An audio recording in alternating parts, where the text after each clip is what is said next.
Using forceps or a vacuum to vaginally deliver babies is resulting in more injuries to both mothers and infants in Canada, according to a large new study.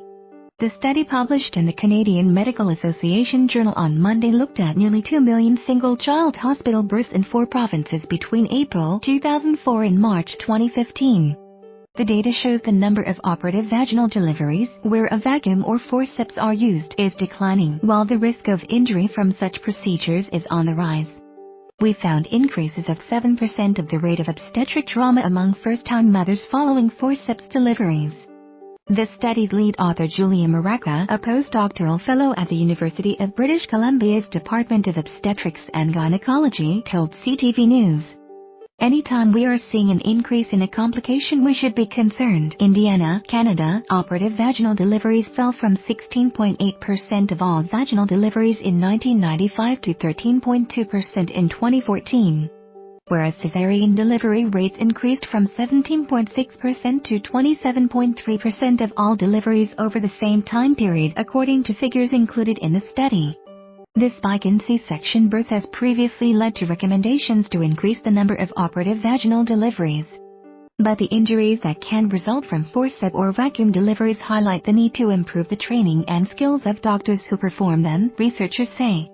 They also note that the potential risks of both C-sections and operative vaginal deliveries need to be carefully weighed in each case. The rate of obstetric trauma during operative vaginal deliveries jumped from 16.6% in 2004 to 19.4% in 2014 for first-time mothers, according to the study. The largest uptick in injuries occurred when forceps were used, a rise from 19.4% among first-time mothers in 2004 to 26.5% in 2014. The injuries range from minor cuts to serious tears and lacerations that impact the mother's ability to control the bowels and bladder. These perineal lacerations or tears that we are seeing, those accounted for 87% of the cases of obstetric trauma among women who had forceps or vacuum deliveries in our study. These cause long-term quality of life implications such as having severe perineal pain or sexual dysfunction or abscess formation. Those aren't anything to scoff at, Maraca said. Perhaps the most disabling complication from these lacerations is an inability to control your bowels or your bladder. The study also noted an increase in trauma to babies during operative vaginal deliveries.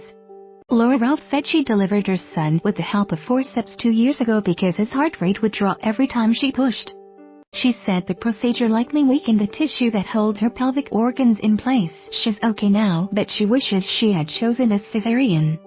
In my case, the front vaginal wall got weakened, so now the bladder is kind of drooping into the vagina, she said. I couldn't walk for long periods of time. It was scary to think about what my life was going to be. I couldn't lift up my son without a dragging, heavy sensation. Maraca and her fellow researchers are examining what's behind the rise in injuries related to the use of forceps and vacuums.